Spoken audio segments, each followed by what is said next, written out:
Pagkatapos ng baha, nagsimulang kumalat ang mga tao sa iba't ibang bahagi ng lupa, dala ang bagong simula. Mula kina Shem, Ham at Japhet, nagmula ang mga pangunahing linya na bubuo sa iba't ibang bansa ng mundo. Magsama-sama tayo upang bumuo ng ating komunidad. Unti-unting nabuo ang mga pangkat ng tao na nagsimulang mamuhay bilang magkakahiwalay na komunidad. Sa panahong ito, iisa ang kanilang wika, kaya nagkakaintindihan ng lahat sa kanilang mga layunin. Ang pagkakaisa ng tao ay nagbigay sa kanila ng lakas upang maisakatuparan ang mga plano na dati ay imposible. Sa kanilang pagkakaisa, nagsimulang umusbong ang ambisyon na gumawa ng isang bagay na aabot sa langit.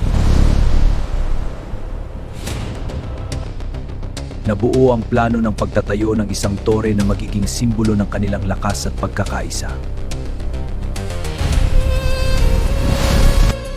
Sinimulan nila ang pagtatayo ng tore gamit ang kanilang kakayahan at sama-samang lakas.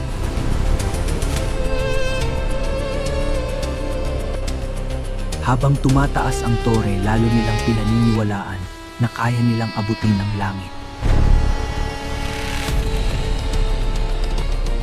Ngunit kasabay ng kanilang tagumpay ay ang pag-usbong ng pagmamataas na magbabago sa kanilang kapataran. Biglang nagbago ang kanilang wika at hindi na nila maintindihan ang isa't isa sa gitna ng kanilang gawain. Unti-unting nagulo ang kanilang pagkakaisa at ang dating organisadong gawain ay tuluyang nagkawatak-watak. Mga tumigil ang gawain! Ituloy natin! Tama na! Umalis na tayo! Huminto ang pagtatayo ng tore dahil sa kawalan ng pagkakaunawaan na nagdala ng ganap na paghinto. Naghiwa-hiwalay ang mga tao at nagsimulang maglakbay sa iba't ibang direksyon, dala ang kani-kanilang wika. Dito isinilang ang iba't ibang wika na naging dahilan ng pagkakaiba-iba ng mga tao sa mundo. Tapusin na natin ito. Ang sangkatauhan ay kumalat sa buong mundo at nagsimulang bumuo ng kani-kanilang mga bansa.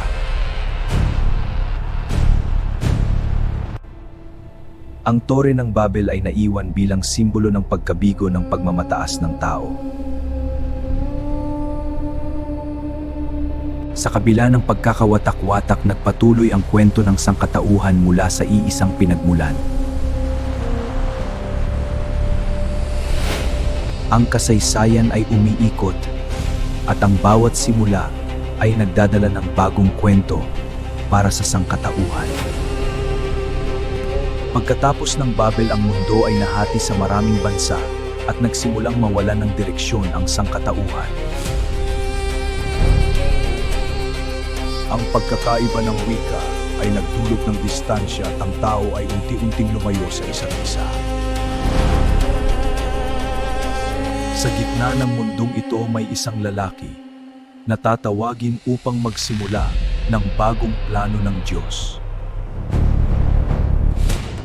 Si Abram ay namumuhay ng payapa kasama ang kanyang pamilya nang hindi pa niya alam ang kanyang magiging papel.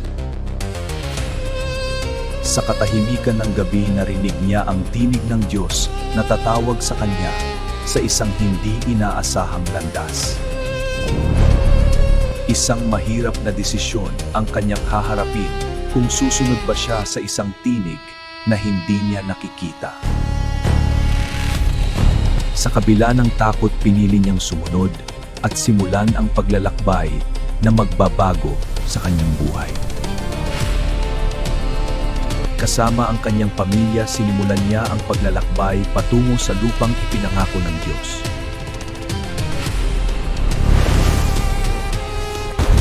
Ang kanilang landas ay hindi malinaw, ngunit ang kanilang pananampalataya ang nagsilbing gabay sa bawat hakbang. Dumating sila sa lupain ng Kanaan na ipinangako bilang bagong tahanan para sa kanilang lahi. Muling nagpakita ang Diyos at pinagtibay ang pangako ng isang malaking lahi mula kay Abram. Nagpatayo siya ng altar bilang tanda ng kanyang pagsamba at pagtitiwala sa pangako ng Diyos. Ngunit sa kabila ng pangako, siya ay nanatiling dayuhan sa lupang hindi pa niya pagmamay-ari. Dumating ang mga pagsubok na magtatanong kung ang kanyang pananampalataya ay mananatiling matatag. Isang taggutom ang dumating at nagdala ng kahirapan sa lupa na kanilang tinatahanan. Napilitan silang pumunta sa Egypt upang maghanap ng pagkain at kaligtasan.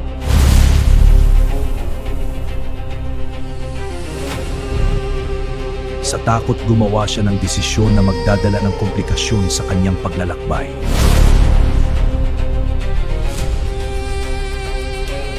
Natuto siya na ang tiwala sa Diyos ay higit pa sa takot sa anumang sitwasyon.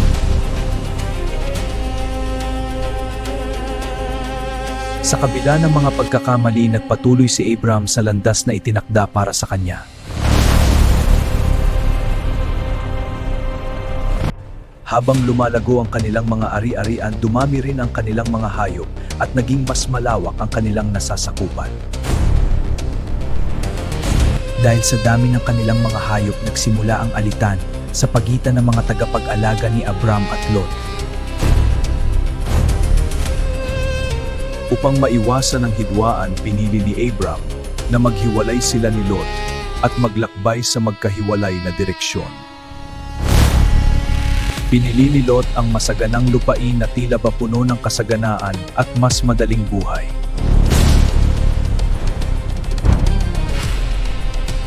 Nanatili si Abram sa lupain na iniwan, ngunit hindi niya alam na dito mas lalalim ang kanyang pangako.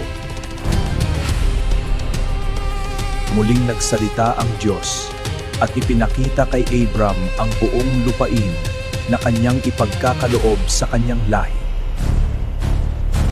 Sinabi sa kanya na ang lupain kanyang nakikita ay magiging pagmamana ng kanyang mga magiging anak.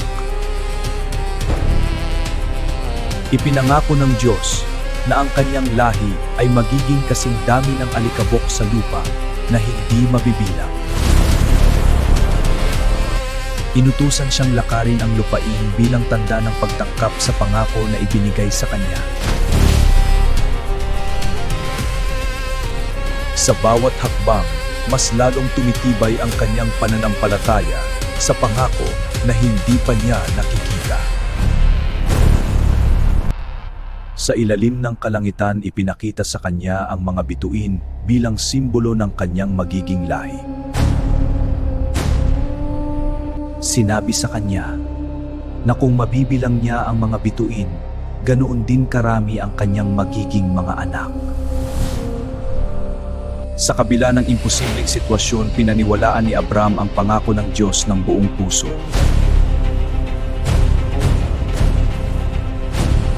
Ito ay itinuring na katuwiran dahil sa kanyang pananampalataya sa salita ng Diyos. Isang malalim na dilim ang bumalot at nagbigay ng kakaibang pakiramdam ng takot at misteryo. Isang apoy ang dumaan bilang tanda ng tipan na ginawa ng Diyos kay Abram. Sa sandaling iyon, pinagtibay ang pangako na hindi magbabago sa paglipas ng panahon. Ipinakita rin ang hinaharap ng kanyang lahi na dadaan sa pagsubok bago matupad ang pangako. Sa kabila ng lahat, pinili niyang magpatuloy sa landas ng pananampalataya at pagtitiwala sa Diyos.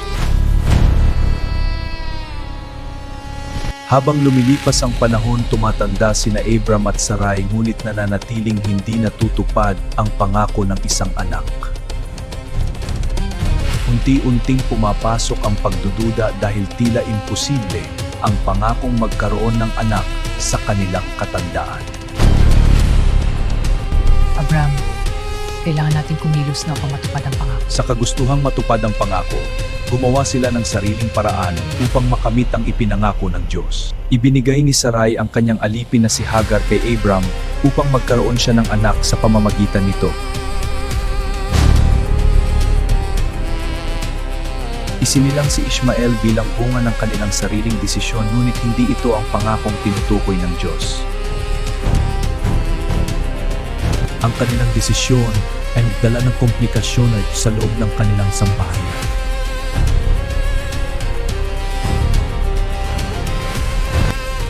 Muling nagpakita ang Diyos upang ipaalala ang tunay na pangako na hindi nakasalalay sa kakayahan ng tao. Binago ang kanyang pangalan mula Abram tungo sa Abraham bilang tanda ng kanyang magiging papel bilang ama ng maraming bansa. Pati si Sarai ay naging Sara bilang bahagi ng pangakong magbubunga sa kabila ng imposibleng sitwasyon. Sa kanilang katandaan, ipinangako ng Diyos na magkakaroon sila ng anak na magiging katuparan ng kanyang tipan. Isang araw, 3 panauhin ang dumating at nagdala ng mensahe na magbabago sa kanilang buhay. Tinanggap sila ni Abraham ng may kabutihan at paggalang nang hindi pa niya alam ang kanilang tunay na pinanggalingan. Sinabi sa kanya na sa susunod na taon magkakaroon si Sara ng anak ayon sa pangako ng Diyos.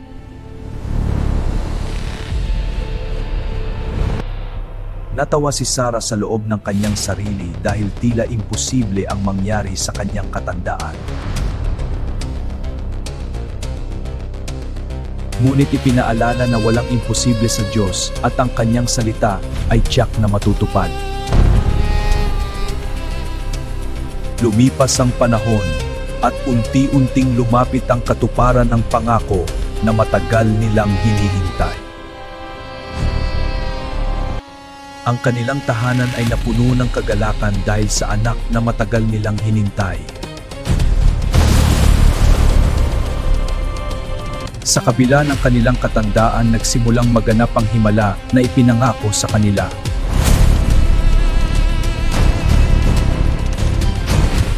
Isinilang si Isaac bilang katuparan ng pangako at patunay na ang Diyos ay tapat sa kanyang salita.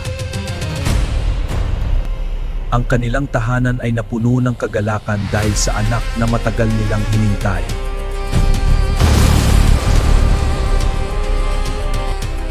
Sa wakas natupad ang pangako at nagsimula ang susunod na kabanata ng kanilang pananampalataya.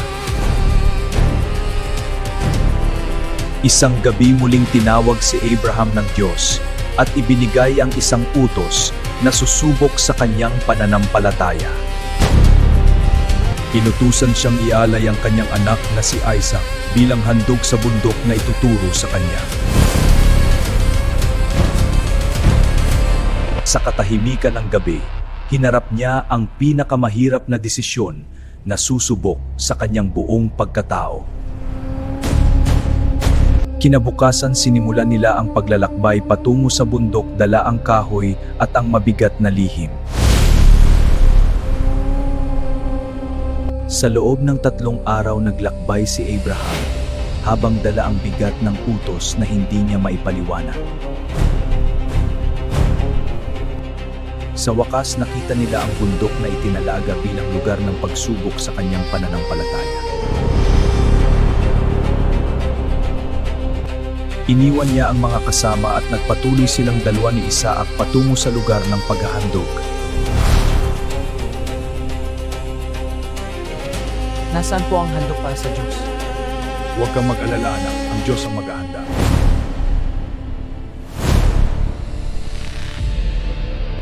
Dumating sila sa tuktok at sinimulan ni Abraham ang paghahanda ng altar na magiging saksi sa kanyang pagsubok.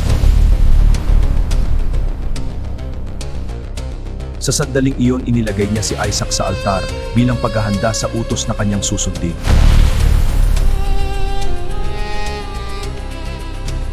Hawak ang kutsilyo, hinarap ni Abraham ang pinakamatinding pagsubok ng kanyang pananampalataya. Sa huling sandali tinawag siya ng Diyos at pinigilan ang kanyang kamay mula sa pagsasagawa ng utos. Sa sandaling iyon napawi ang bigat ng kanyang puso at napatunayang buo ang kanyang pagtitiwala.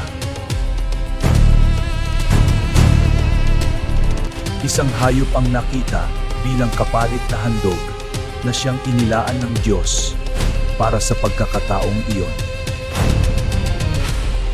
Ipinaghandog ang hayop bilang kapalit at naging simbolo ng awa at plano ng Diyos. Tinawag niya ang lugar na iyon bilang patunay na ang Diyos ay maghahanda sa oras ng pangangailangan.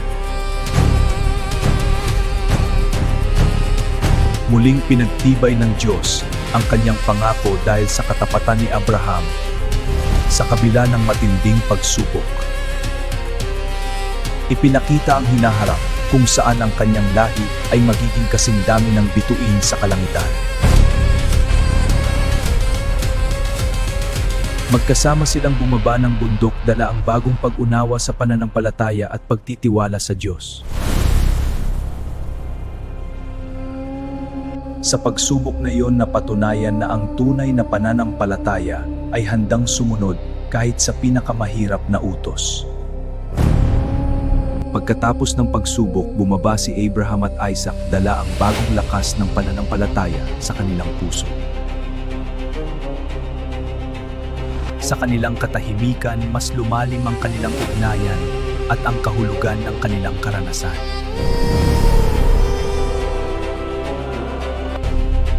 Pagbalik nila sa kanilang tahanan, nagsimula muli ang normal na buhay ngunit may bagong pananaw.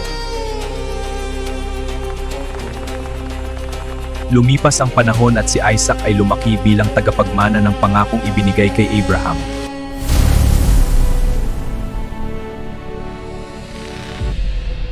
Dumating ang oras ng pagpanaw ni Sarah na nag-iwan ng malaking puwang sa buhay ni Abraham. Sa kanyang pagluluksa, naalala niya ang lahat ng kanilang pinagdaanan mula sa simula ng pangako. Sa pamamagitan ni Isaac, nagpatuloy ang linya na magiging pundasyon ng mga susunod na henerasyon. Unti-unting dumami ang kanyang lahi at nagsimulang bumuo.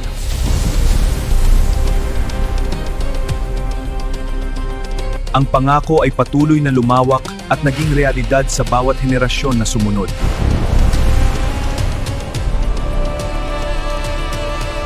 Si Abraham ay naging ama ng maraming bansa at simbolo ng pananampalataya sa buong kasaysayan. Sa kanyang katandaan, binalikan niya ang bawat hakbang ng kanyang paglalakbay na puno ng pagsubok at tagumpay. Mula sa simpleng pamumuhay hanggang sa pagiging bahagi ng dakilang plano ng Diyos, ang kanyang buhay ay nagbago. Ang kanyang kwento ay naging halimbawa na ang pananampalataya ay higit sa takot at pagdududa. Sa bawat tao ngayon may koneksyon sa kanyang kwento bilang bahagi ng mahabang kasaysayan ng sangkatauhan. Ngunit ang tanong ay kung tayo ba ay may parehong pananampalataya sa gitna ng ating sariling pagsubok. Ang bawat buhay ay may layunin at ang bawat hakbang ay bahagi ng mas malawak na plano. Ang kwento ay hindi nagtatapos kundi nagpapatuloy sa bawat henerasyon na naghahanap ng kahulugan. Mula sa simula hanggang sa kasalukuyan, ang lahat ay konektado sa iisang pinagmulan.